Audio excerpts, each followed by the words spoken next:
قرآن مجید کا 25واں پارہ، سورہ حامیم سجدہ ابھی جاری ہے۔ اسی سورہ مبارکہ کی آیت نمبر 51 میں اللہ تبارک و تعالیٰ نے فرمایا کہ جب ہم انسان پر کوئی انعام کرتے ہیں تو وہ منہ پھیر لیتا ہے اور پہلو بچا کر ہم سے دور ہو جاتا ہے، اور جب اس پر کوئی مصیبت آتی ہے تو لمبی چوڑی دعائیں کرنے لگ جاتا ہے۔ یعنی اللہ کی ذات سے وہ خود غرضی اور ذاتی منفعت پر مبنی تعلقات قائم کرتا ہے، مگر اس کے احکام کو فراموش کر دیتا ہے۔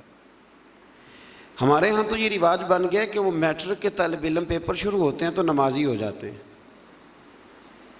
میٹرک کا بچہ، اس کے ذہن میں یہ بات آتی ہے کہ اب چونکہ پیپر ہیں تو لہذا نماز پڑھو۔ تو اللہ فرماتے ہیں کہ یہ خود غرضی کا رشتہ، یعنی جب میں کوئی نعمت کرتا ہوں، جب اچھا یہ بتائیں کہ زیادہ نماز کب پڑھنی چاہیے؟ زیادہ تو پڑھنی چاہیے جب رزلٹ اچھا آ جائے، شکر کے طور پر۔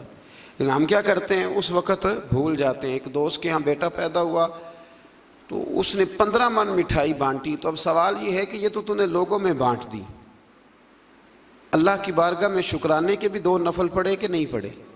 وہاں بھی تو حاضر ہوا۔ تو اللہ فرماتے ہیں خود غرضی کا رشتہ انسان میرے ساتھ رکھتا ہے۔ پھر مزید بتایا کہ انسان کو تکلیف پہنچنے کے بعد اللہ کوئی رحمت عطا کرے تو وہ اسے انعام الہی سمجھنے کی بجائے اپنا حق سمجھتا ہے۔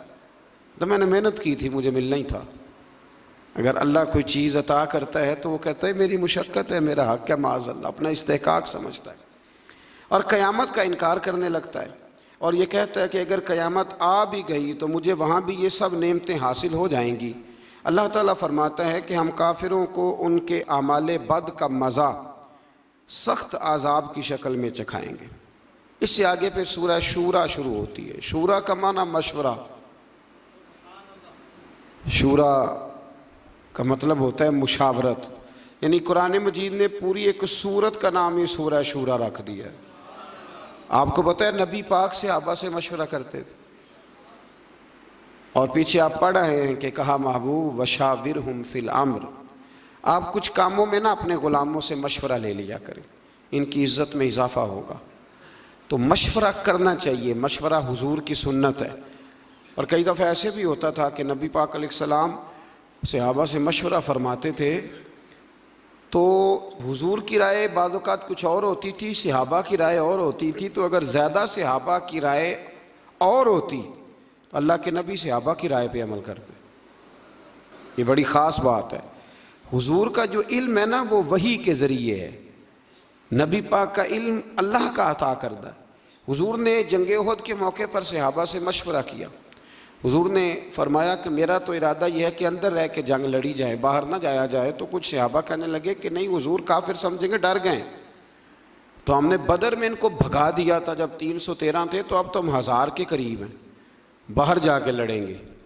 تو نبی پاک نے فرمایا ٹھیک ہے جیسے تمہارا مشورہ۔ باہر گئے، پر اس جنگ میں نقصان ہوا، تکلیف ہوئی، لیکن کہیں یہ حوالہ نہیں ملتا کہ حضور نے فرمایا ہو میں نے تمہیں کہا تھا نا نہیں باہر جانا، یہ حوالہ نہیں ملتا۔ ہمارے ہاں پہلے تو ہم مشورہ لیتے نہیں، اور پھر دوسری بات مشورہ دینے والے کو سمجھنا چاہیے کہ میں مشورہ دے رہا ہوں، حکم نہیں دے رہا۔ مشورہ قبول بھی کیا جا سکتا ہے، رد بھی کیا جا سکتا ہے۔ میں پیچھے آپ کو 22ویں پارے میں بتا آیا ہوں کہ حضرت ابو بکر، عمر، عثمان و علی، طلحہ اور زبیر کے بھی خندق میں مشورے تھے، پر نبی پاک نے بات حضرت سلمان فارسی کی پسند فرمائی تھی۔ تو مشورہ دیں، حکم مشورہ دیا کریں، حکم نہ دیں۔ ٹھیک ہے، مشورہ قبول بھی کیا جا سکتا ہے اور اس کو رد بھی کیا جا سکتا ہے۔ اسی سورہ مبارکہ کی آیت نمبر 8 میں بتایا کہ اگر سب لوگوں کو جبری اطاعت اللہ کی مشیت ہوتی تو سب لوگوں کو ایک دین پر کاربند فرما دیتا، لیکن جزا و سزا کا مدار اختیاری اطاعت پر ہے، اور جو اپنے اختیار سے اطاعت کریں گے وہی رحمت کے حقدار ہوں گے۔ فرمایا میں چاہتا تو تمہیں مجبوراً کلمے پڑھا دیتا، مجبور کر دیتا نماز پڑھنے پر، میں نے تمہیں عقل اور شعور دیا ہے، مرضی سے اطاعت کرو گے تو میں تمہارے اوپر رحمتوں کا نزول فرماؤں گا۔ اور ایک بات سمجھ لیں آپ، یہ بات سمجھ لیں آپ کہ مزہ بھی اسی کا ہے کہ انسان اپنی مرضی سے نیکی کرے۔ کہ لوگ کہتے ہیں نا جی مجھے مطلب کوئی گردن سے پکڑ کے نیکی کرائے، تو وہ نیکی تو نہ ہوئی، وہ تو آپ اونٹ کی ناک میں بھی نکیل ڈال دے تو وہ بھی پیچھے چلنے لگ جاتا ہے، پھر انسان کا اور جانور کا فرق کیا رہا؟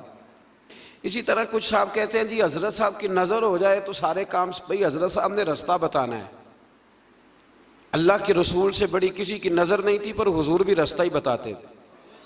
حضور نے یوں نظر ڈال کے کوئی اثر کر کے لوگوں کو کلمہ نہیں پڑھایا، حالانکہ میرے محبوب کی نظر کی تو کیا ہی بات ہے۔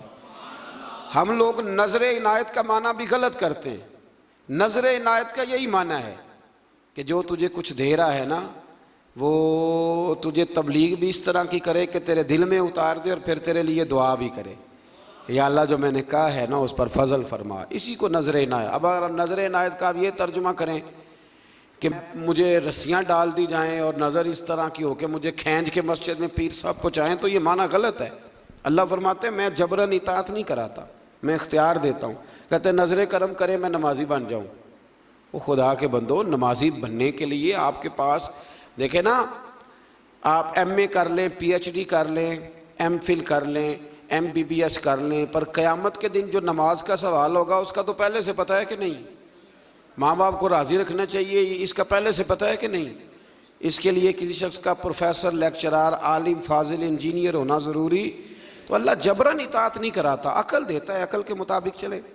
آیت نمبر 10 سے اختلاف کی صورت میں اللہ تعالیٰ کی طرف رجوع کرنے کا بیان ہے کہ جب حالات بالکل ہی سمجھ میں نہ آئیں تو پھر رب کی بارگاہ میں عرض کرو کہ یا اللہ ہدایت کا رستہ واضح فرما، پھر اللہ کرم فرماتا ہے۔ جو آخرت کی جزا کے طلبگار ہیں ان کے لیے آخرت کی نعمتوں میں اضافہ ہوگا، اور جو صرف دنیا کے طلبگار ہیں ان کا آخرت میں کوئی حصہ نہیں ہوگا۔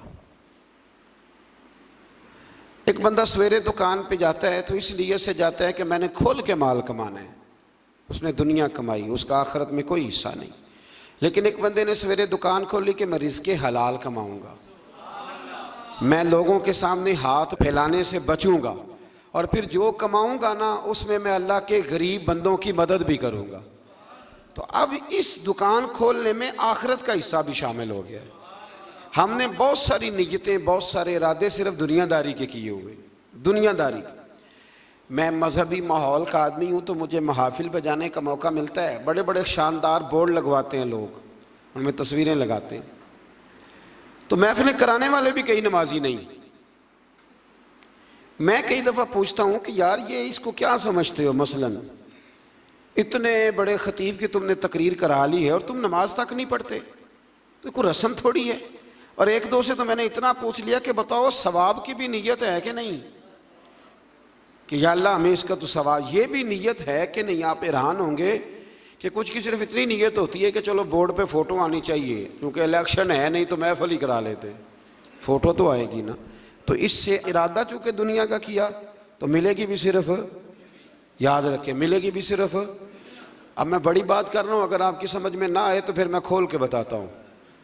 آپ بہت بڑے درویش کی بارگاہ میں چلے جائیں، ارادہ یہ ہو کہ یہ دعا کرے گا تو میری دکان زیادہ چلے گی، تو دکان ہی چلے گی، دل کوئی نہیں چلے گا، چلے گی دکان۔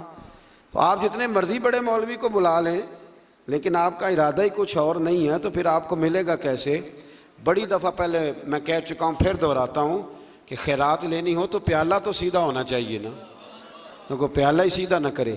تو دنیا میں جو بھی آپ کام کریں، جو بھی، اس میں صرف دنیا کی نیت نہ کریں، کچھ نہ کچھ ارادہ آخرت کا بھی کچھ نہ کچھ ارادہ کر لیں، مہربانی کریں۔ میں کبھی کبھی پیار کرتا ہوں، مجھے محبت ہے نعت خوانوں سے، مجھے محبت ہے واعظین سے، مجھے محبت ہے قاریوں سے، پر ایک دو نعت خواں، آپ سمجھ ہی گئے ہوں گے میں کن نعت خوانوں کی بات کر رہا ہوں۔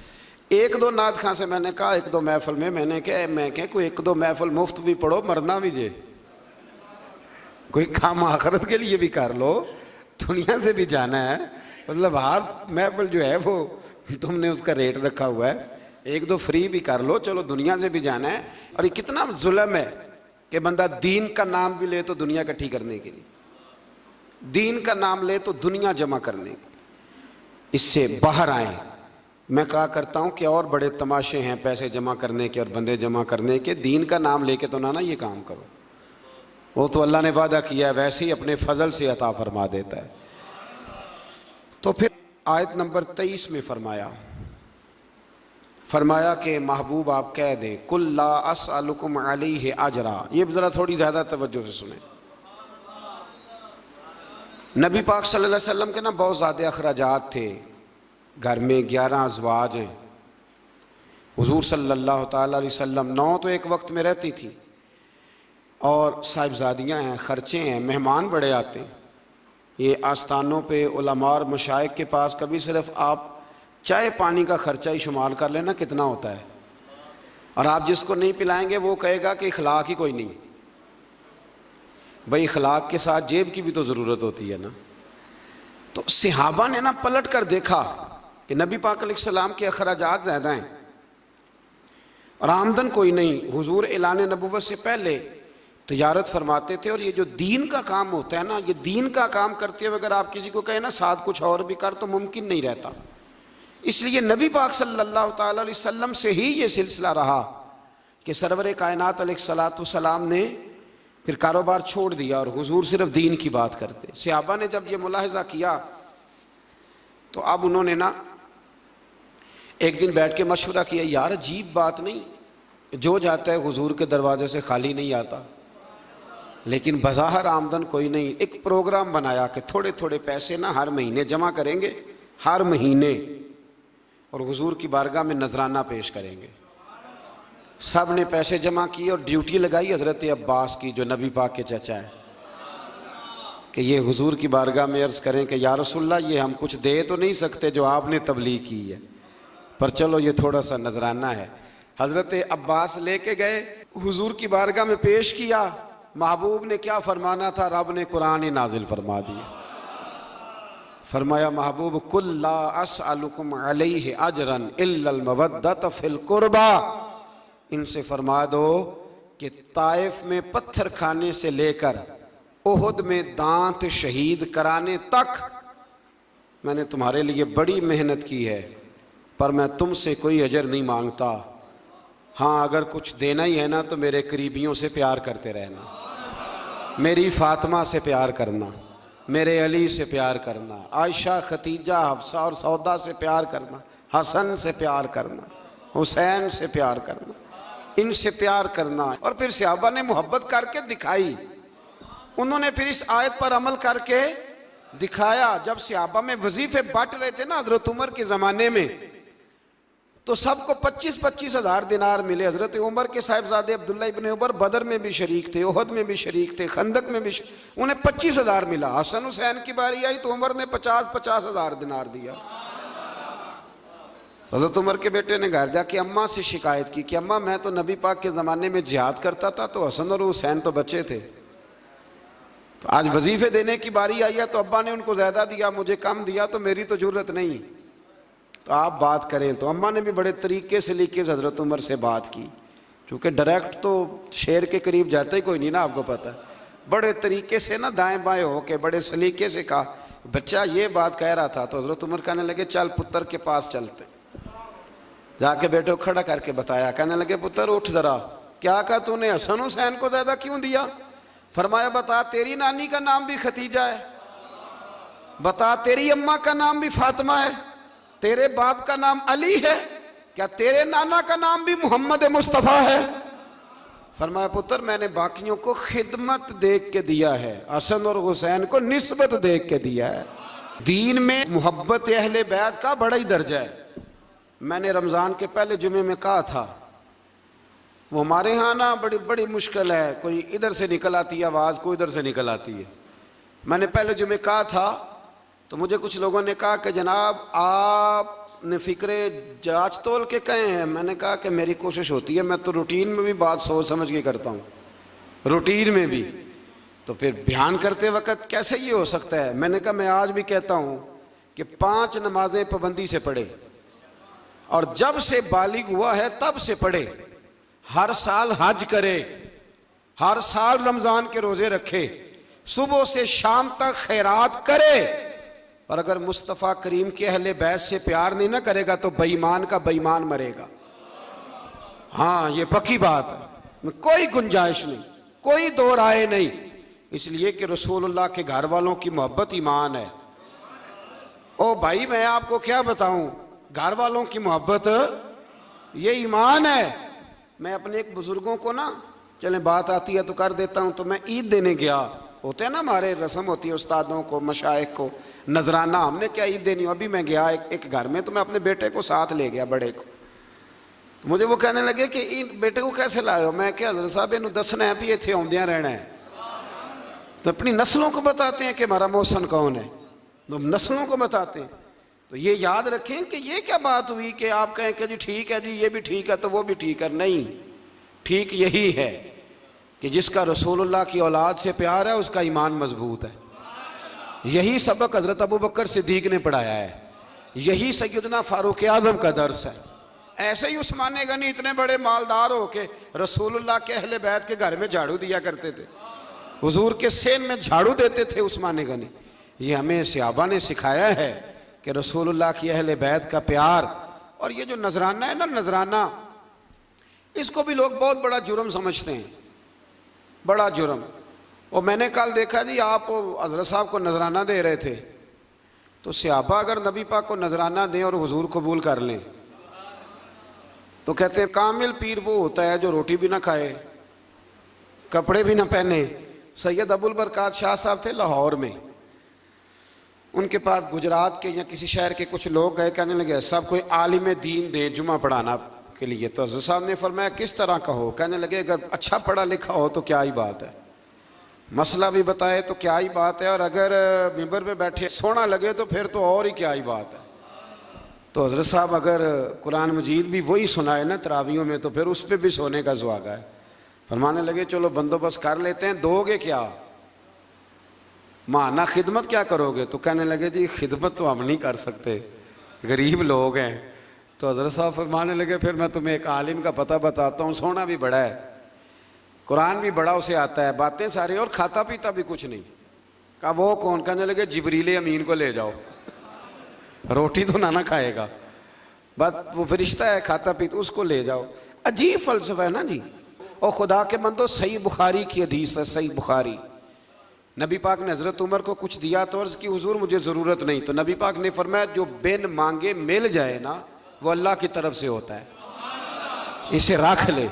تو جب آپ کسی عالم کو, کسی صوفی کو, کسی کو دیتے ہیں تو اس کو سمجھ لیں میں کوئی ماحول نہیں بنا رہا اللہ کے فضل سے, میں کوئی ماحول, یہ باتیں کرتے ہوئے ڈر بھی بڑا لگتا ہے نا, لوگ جدھر مرضی بات کو لے جاتے ہیں. میں کوئی ماحول نہیں بنا رہا.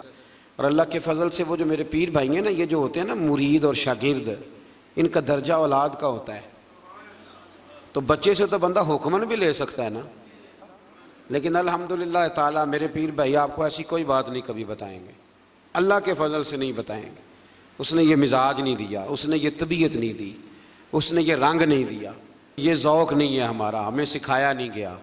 تو ایسی کوئی بات نہیں, کوئی اس کو ماحول بنانا نہ سمجھے, اس کو کوئی بندہ ماحول بنانا نہ سمجھے. لیکن جو بات درست ہے وہ درست ہے. علماء کی, مشائخ کی, بزرگوں کی, جہاں جہاں آپ ہیں آپ وہاں ان کی خدمت کرنے کی کوشش کریں. اللہ کے بندے کو اللہ کا بندہ سمجھ کے جب خدمت کرتے ہو تو اللہ راضی ہوتا ہے, اللہ اس سے راضی ہوتا ہے. اللہ توفیق عطا فرمائے. اس سے آگے چلتے ہیں. آیت نمبر 27 میں بتایا, یہ سورہ شورا کی آیت نمبر 27 میں, اس میں جو مضمون ہے وہ بڑا شاندار ہے. غریب بندے ذرا توجہ سے سنیں گی آیت. غریب بندے سنیں اللہ کریم کیا فرماتے ہیں. آیت نمبر 27 میں فرمایا وَلَوْ بَسَطَ اللَّهُ الرِّزْقَ لِعِبَادِهِ لَبَغَوْا فِي الْأَرْضِ.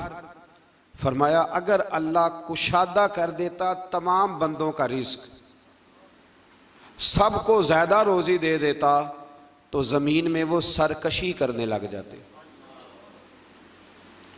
اللہ تعالیٰ فرماتا ہے کہ وہ اندازے کے مطابق دیتا ہے, جس کو جتنا چاہتا ہے عطا کر دیتا ہے. اگر اللہ, یاد رکھیں بہت سارے لوگ ہیں اگر ان کے پاس پیسہ آ جاتا وہ بغاوت کرتے. پیسہ ہمیشہ اچھا نہیں ہوتا, اس کو اللہ کا فضل بھی کہا گیا ہے. تو آپ اس بات پہ راضی رہیں, جتنے پیسے ہمارے لیے اچھے تھے اللہ نے اتنے ہمیں دے دیے, اور جو ہمارے لیے ٹھیک نہیں تھے وہ رب نے ہمیں نہیں دیے، یہ یاد رکھ لیں۔ پھر اللہ تبارک و تعالیٰ نے آیت نمبر 33 میں فرمایا کہ سمندروں میں رواں دواں پہاڑوں کی مانند جہازوں کو ہم نے بنایا ہے، انہیں دیکھو گے تو تم انہیں ہماری نشانیاں پاؤ گے، اور وہ اپنے رب پر ہی توکل کرتے ہیں اور کبیرہ گناہوں سے اور بے حیائی کے کاموں سے بچتے ہیں اور غصے کے وقت معاف کرتے ہیں۔ یہ اللہ فرما رہا ہے کہ اس کے بندوں کی شان یہ ہے کہ معافی کب دیتے ہیں؟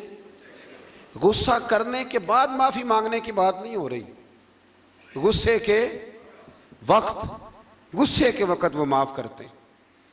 اور فرمایا اللہ تعالیٰ کے حکم کو قبول کرتے ہیں اور نمازوں کو قائم کرتے ہیں۔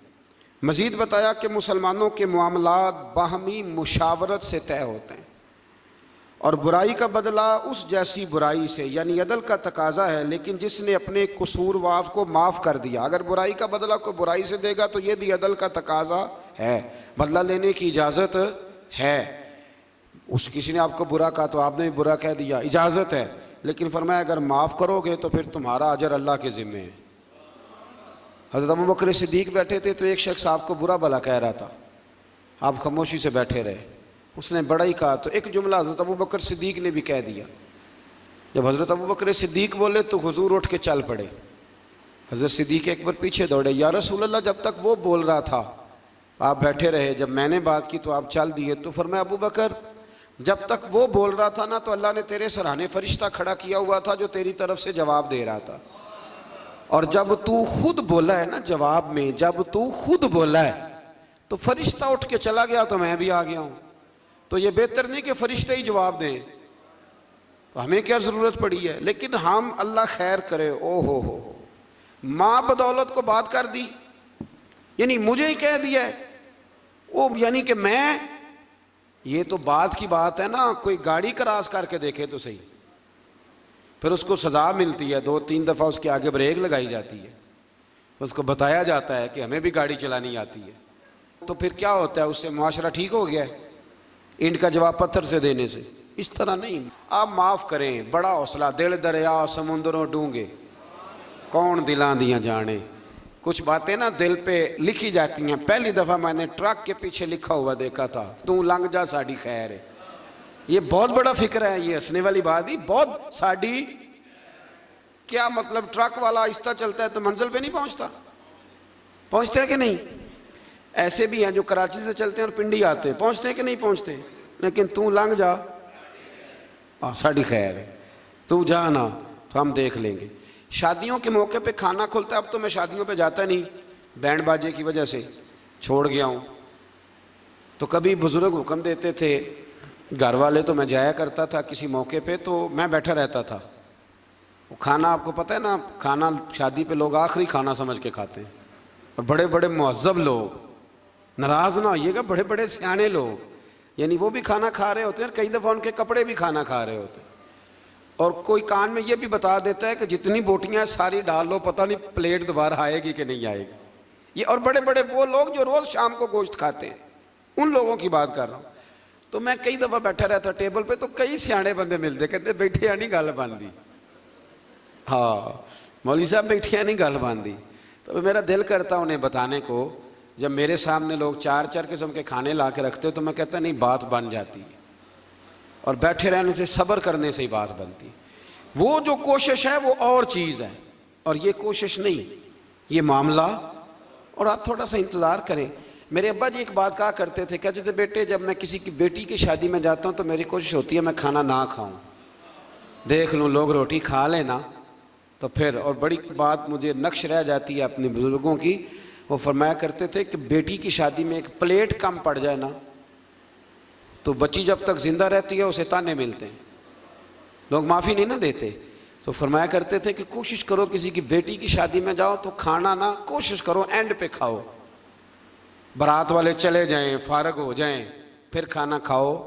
مطلب روٹی تو بندہ روز ہی کھاتا ہے، پر عزت تو روز نہیں نہ ملتی۔ یہ سیانے لوگوں کی باتیں تھیں، کوشش کیجئے گا اس پہ عمل ہو جائے، کوشش کیجئے گا اس پر عمل ہو جائے۔ وہ نا ساری زندگی کی باپ کی کمائی بیٹی کی بارات پہ لگی ہوئی ہوتی ہے، ساری زندگی کی، اور اگر کبھی بیٹی کی ماں کو اور باپ کو دیکھو تو وہ پنڈال میں پاگلوں کی طرح پھر رہے ہوتے ہیں، یا اللہ روٹی نہ کم پڑ جائے، روٹی، اور بڑی مصیبت بنی ہوتی ہے۔ وہ پل صراط کا ٹائم ہوتا ہے، اگر میں کہہ دوں تو غلط نہ ہوگا، وہ پل صراط کا ٹائم ہوگا۔ میں نے شادیاں کر کے دیکھی ہیں بچیوں کی، مجھے اندازہ ہے یہ کتنا کٹھن مرحلہ ہے، لیکن ہم تو 2 منٹ کو پلیٹ بجا کے واپس آ جاتے ہیں، ہمیں کیا پتا کہ کسی کا کس طرح سے وہ ماحول خراب ہوتا ہے۔ اللہ سمجھنے کی توفیق عطا کرے۔ اچھا جی، پھر آگے سورہ زخرف شروع ہو رہی ہے جی۔ اس کے اندر اللہ تبارک و تعالیٰ نے آیت نمبر 11 میں نزول بارش کے ذریعے مردہ زمین کو زندگی دینے سے حیات بعد الموت کا اس بات کیا گیا ہے۔ یعنی اگر زمین بنجر ہوتی ہے تو اس پہ آپ ہل چلا لیں، بیج ڈال دیں، پانی ڈال دیں تو وہ زندہ ہو جاتی ہے، تو اللہ بھی مرنے کے بعد لوگوں کو زندہ فرما لے گا۔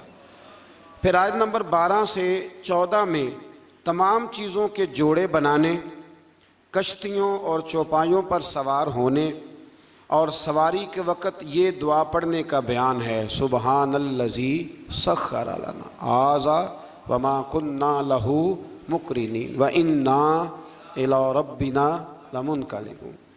پاک ہے وہ ذات جس نے اس سواری کو ہماری قدرت میں کر دیا اور ہم خود اس پر قادر ہونے والے نہیں تھے، اور بے شک ہم اپنے رب ہی کی طرف لوٹنے والے ہیں۔ آیت نمبر 31 میں کفار مکہ کا یہ مطالبہ بیان ہوا ہے کہ وہ کہا کرتے تھے کہ یہ قرآن 2 بستیوں یعنی مکہ اور طائف کے کسی بڑے آدمی پہ کیوں نازل نہیں ہوا؟ کہتے کسی امیر آدمی پہ نازل ہو جاتا، یہ نبی پاک صلی اللہ علیہ وسلم پہ نازل ہو گیا، حضور تو بظاہر غریب ہیں، تو وہ یہ مطالبہ کرتے۔ ابھی بھی لوگ کہتے ہیں کہ یہ مولویوں کی ٹیم تو غریبوں کی جماعت ہے، یہ مطلب دیکھیں نا، یہ لوگ انقلاب برپا کریں گے۔ اور بہت سارے لوگ ملکی حالات پر مولوی صاحب کا بات کرنا پسند نہیں کرتے،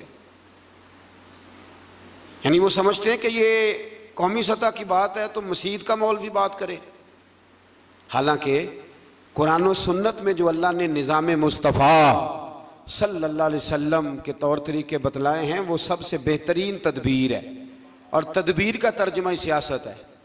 تو مکے والوں کا یہ اعتراض تھا کہ اللہ تعالیٰ کسی مالدار آدمی پہ معاذ اللہ نازل کرتا۔ وہ اکثر کہتے تھے کہ ولید بن مغیرہ پر یا ابو مسعود ثقفی پر نازل ہو جاتا معاذ اللہ، تو رب کیا فرماتا ہے؟ اللہ نے فرمایا کہ آپ کے رب کی رحمت کو یہ تقسیم کرتے ہیں، یعنی یہ فیصلہ تو اللہ تعالیٰ نے کرنا ہے کہ منصب نبوت کس کو عطا کیا جائے گا۔ ہم نے ان کی دنیاوی زندگی میں ان کی معیشت کے وسائل کو تقسیم کیا ہے، اور ہم نے معاشی اعتبار سے بعض کو بعض پر کئی درجے فضیلت دی ہے تاکہ وہ ایک دوسرے سے خدمت لیں، خدمت لیں۔ دیکھیں نا، غریب کسی اور رنگ میں خدمت کر دیتا ہے تو امیر کسی، یہ تو اللہ تعالیٰ نے درجات بنائے ہیں تھوڑے بہت تاکہ انسان کا انسان سے تعلق قائم رہے۔ اور آپ کے رب کی رحمت اس مال سے بہت بہتر ہے جس کو یہ جمع کر رہے ہیں۔ دنیا کی زندگی کی بے وقعتی کو بیان کرتے ہوئے فرمایا اگر لوگوں کے کفر میں مبتلا ہونے کا اندیشہ نہ ہوتا تو ہم ان کے لیے گھروں کی چھتیں، سیڑھیاں، دروازے اور مسندیں چاندی کی بنا دیتے، لیکن لوگوں کو اتنا زیادہ مال دے دیا جائے تو ڈر ہے کفر میں مبتلا ہو جائیں۔ یاد رکھنا،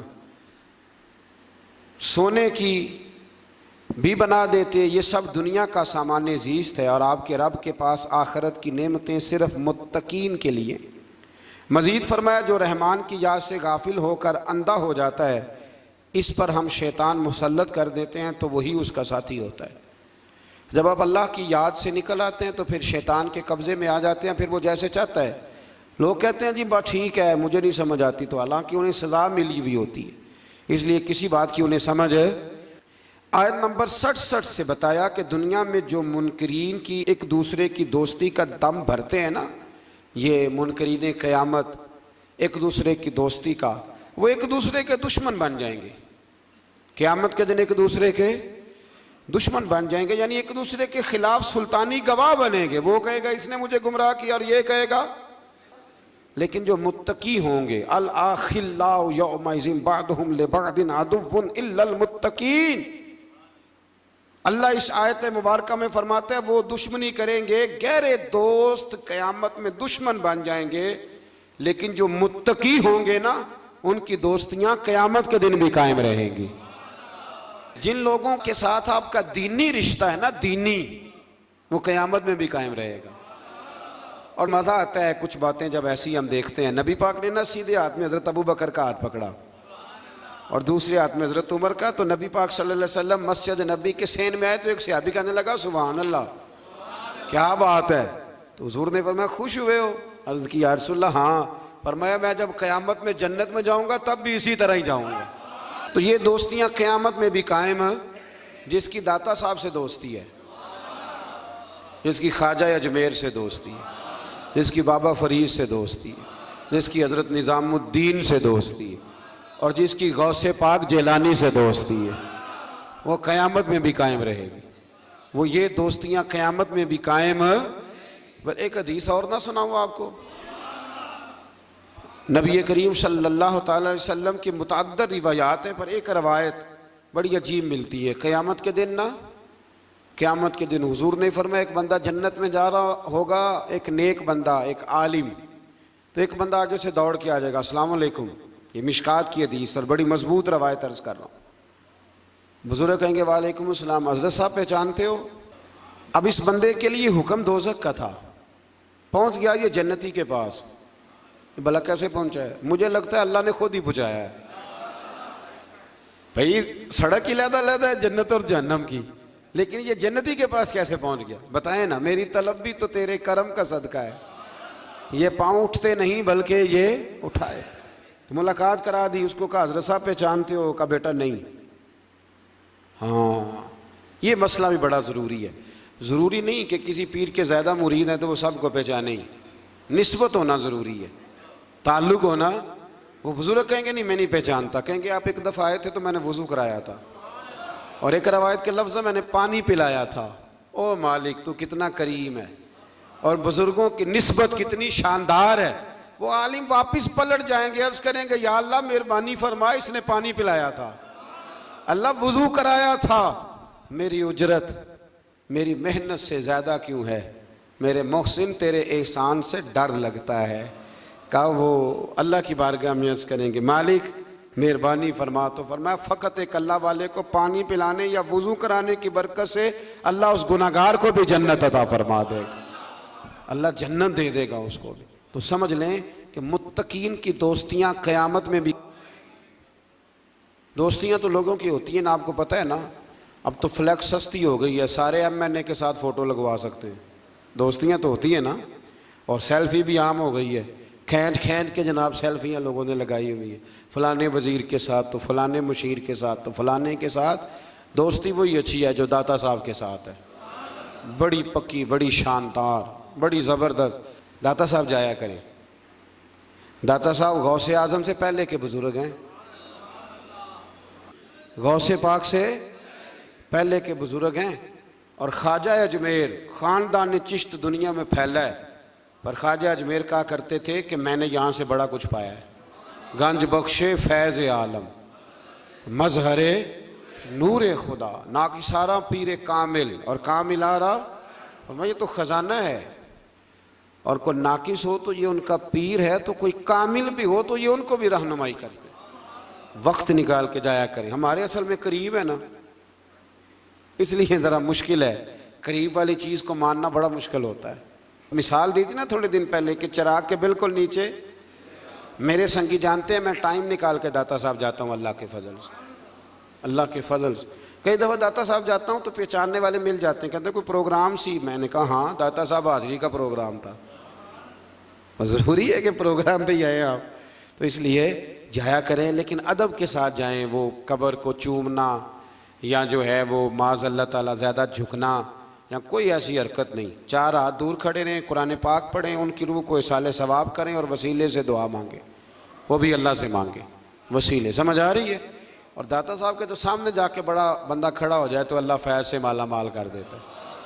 کچھ جگہیں جو ہوتی ہیں وہ ڈیپو ہوتی ہیں اللہ کے فضل کا، تو وہاں تو آپ سامنے جا کے کھڑے ہو جائیں تو تجلی پڑنی شروع ہو جائے گی۔ اور اتنا فیضان کم جگہوں پہ ہے جتنا داتا صاحب کے مزار پہ، کم جگہوں پہ۔ بڑے درباروں پہ آپ جائیں گے نا تو رات کو کہیں گے بند ہو گیا ہے۔ داتا صاحب کا مزار بھی کبھی بند ہوا ہے؟ اس کا مطلب ہے سچی مچی داتا ہے۔ اس کو داتا تو نہیں نا کہتے جو کبھی دے اور کبھی نہ دے۔ بہرحال داتا صاحب رحمۃ اللہ تعالیٰ علیہ پہ تو ایک الگ عنوان چاہیے بات کرنے کی، کسی وقت کریں گے انشاءاللہ تعالیٰ۔ میرے بہت سارے لیکچر اس موضوع پہ ہیں، حضرت داتا صاحب کی تعلیمات پر کئی ہیں، انشاءاللہ کسی وقت ان کے احوال بھی تفصیل سے بات کریں گے۔ اچھا جی، اس سے آگے پھر سورہ دخان شروع ہوتی ہے۔ اس کی پہلی آیات میں تو کچھ وہی مضامین ہیں جو پیچھے بیان ہو چکے، اور بالکل شروع میں نا اللہ نے اس خاص رات کا ذکر فرمایا ہے جسے بعض مفسرین نے شب برات کہا ہے، اور بعض نے کہا نہیں، اس سے مراد لیلۃ القدر ہے۔ اس کی آیت نمبر 25 سے بنی اسرائیل کی نجات اور فرعونیوں کے غرق کیے جانے کے پس منظر میں فرمایا وہ کتنے ہی باغات، چشمے، لہلہاتے کھیتوں، عمدہ محلہ اور وہ نعمتیں جن میں وہ مصروف عیش تھے اپنے پیچھے چھوڑ گئے۔ اسی طرح ہوا اور ہم نے سب چیزوں کا دوسروں کو وارث بنا دیا۔ بڑا کچھ چھوڑ گئے نا فرعونی، اور وارث کوئی، وہ ایک ہی دفعہ غرق ہو گئے سمندر میں، تو وارث کوئی، تو ہم جائیں گے تو وارث کوئی۔ لیکن یہ بات سمجھ میں نہیں آتی، دیر ہو جاتی ہے پھر سمجھ میں آتی ہے۔ سو ان کی بربادی پر نہ آسمان رویا، نہ زمین، اور نہ ہی انہیں مہلت دی گئی۔ ان میں ان سب لوگوں کو درس عبرت ہے جو دنیا کی ناپائیدار عیش و عشرت ہی کو اپنا مقصود حیات بنا لیتے ہیں۔ پھر ایک دن منظر یوں ہوتا ہے کہ سب ٹھاٹھ پڑا رہ جاتا ہے اور انسان رخصت ہو جاتا ہے۔ سب کا سب یہی پڑا رہ جاتا ہے اور انسان رخصت ہو جاتا ہے۔ اس بات کو سمجھ لیں، دیکھ لیں کہ زندگی کتنی باقی ہے اور ہمارا نظام اوقات کیا ہے۔ اللہ تبارک و تعالیٰ اس کی توفیق عطا کرے۔ اور یہاں یہ بھی فرمایا کہ نہ ان کے مرنے پر زمین روئی نہ آسمان رویا۔ کچھ لوگ دنیا سے ایسے جاتے ہیں، اس آیت کی تفسیر میں لوگوں نے لکھا ہے کچھ ایسے لوگ جاتے ہیں کہ زمین بھی روتی ہے، آسمان بھی روتا ہے۔ کچھ جنازے ایسے اٹھتے ہیں کہ لگتا ہے کہ دھرتی کا ذرہ ذرہ روتا ہے، محسوس ہوتا ہے۔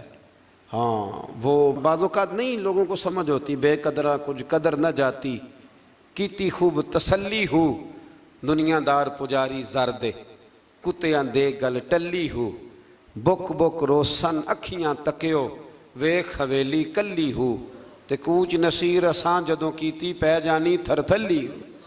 کچھ ایسے جنازے اٹھتے ہیں، کچھ ایسے جنازے کہ زمین بھی روتی ہے اور آسمان بھی روتا ہے، بڑی بڑی دنیا آنسو بہاتی ہے، ہوتے ہیں کچھ لوگ۔ اللہ اکبر۔ آیت نمبر 38 میں فرمایا کہ ہم نے زمین و آسمان اور جو کچھ اس کے درمیان ہے اس کی تخلیق بطور کھیل نہیں ہوئی۔ اس کے بعد فرمایا کہ فیصلے کا دن ان سب کے لیے مقرر کیا ہوا ہے۔ اسی صورت کے آخر میں کفار و مشرکین کی غذا جہنم میں تھوہر بیان کی کہ تھوہر کا درخت جہنمیوں کی غذا ہوگا جو پگھلے ہوئے تانبے کی طرح پیٹوں میں جوش مارے گا، جیسے کھولتا ہوا پانی جوش مارتا ہے۔ انہیں گھسیٹتے ہوئے جہنم کے وسط میں لے جایا جائے گا، پھر ان کے سر پر کھولتا ہوا پانی ڈالا جائے گا اور یہ صورت عذاب ہوگی۔ اللہ تعالیٰ محفوظ فرمائے۔ اللہ اکبر۔ اس کے بعد متقین کے لیے جنت کی عالی شان نعمتوں کا ذکر ہے کہ وہ مقام امن میں ہوں گے۔ جنتوں اور چشموں میں وہ باریک اور دبیز ریشم کا لباس پہنے ہوئے آمنے سامنے اکرام کے ساتھ بیٹھے ہوئے ہوں گے۔ پھر آگے سورۃ الجاثیہ شروع ہوتی ہے۔ اس کی اندر فرمایا آیت نمبر 7 میں کہ ہر بہتان تراشنے والے بدکار کے لیے ہلاکت ہے۔ بہتان تراشنے والے بدکار کے لیے اللہ نے بہتان لگانے والے کو کیا کہا کہ اس کے کردار درست بہتان نہ لگائیں، جب تک بات پوری نہ پتہ چل جائے اس کو آگے بیان نہ کریں، یہ بہتان ہے۔ اور جو بہتان تراشنے والے بدکار کے لیے ہلاکت کا بیان ہے جو اللہ تعالیٰ کی آیات کو سننے کے بعد کفر پر ڈٹا رہتا ہے۔ کفار قریش یہ کہتے تھے کہ دنیا میں جو زیادہ خوشحال اور طاقتور ہوگا وہی آخرت میں بھی خوشحال اور طاقتور ہوگا۔ اللہ تعالیٰ نے آیت نمبر 21 میں اس کا رد فرمایا کہ اعلانیہ گناہگاروں اور مومنین اور صالحین کی زندگی اور موت برابر نہیں ہوں گی۔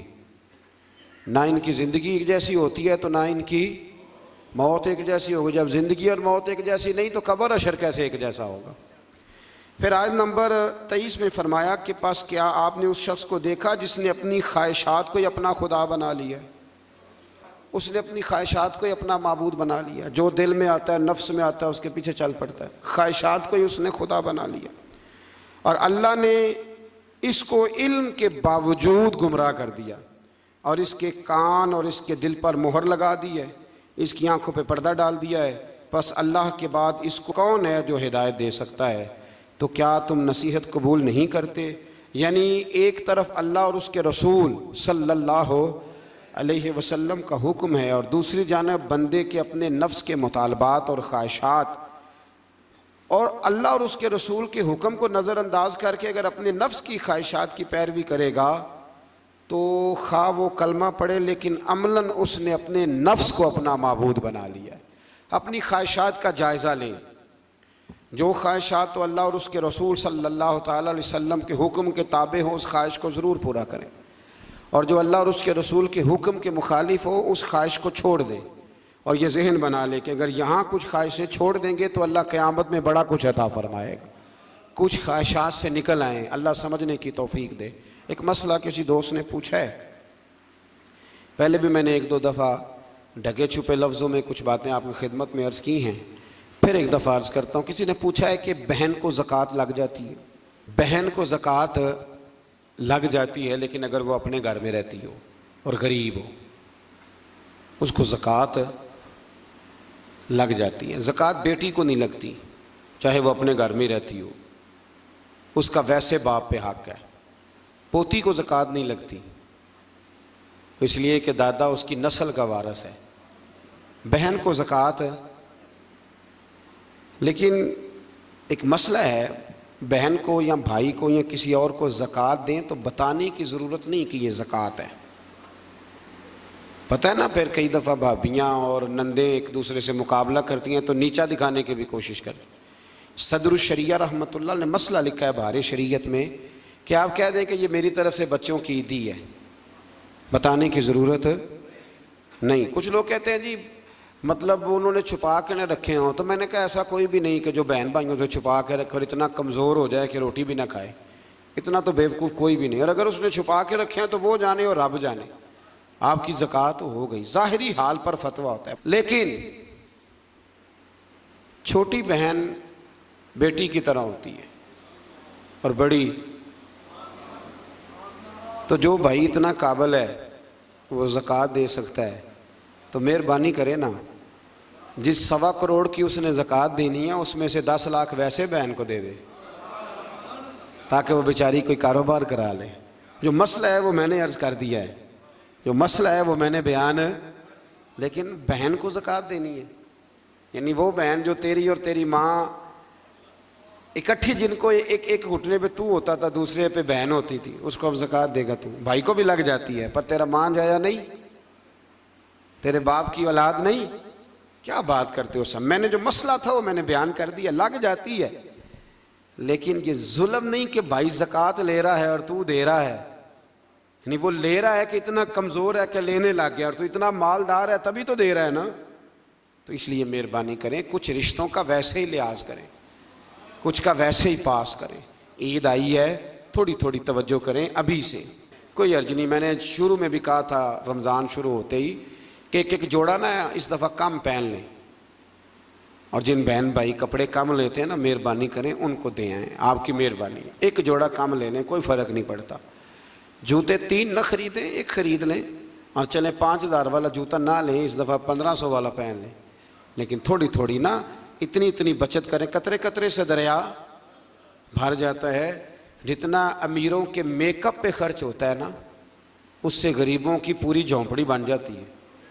صرف مہربانی کریں میک اپ چھوڑ دیں. ہمارے میک اپ پہ جتنا خرچ ہوتا ہے نا خالی میک اپ پہ، اس سے بڑا کچھ ویسے ان کا بن جاتا ہے. اللہ سمجھنے کی توفیق عطا فرمائے. آخر دعوانا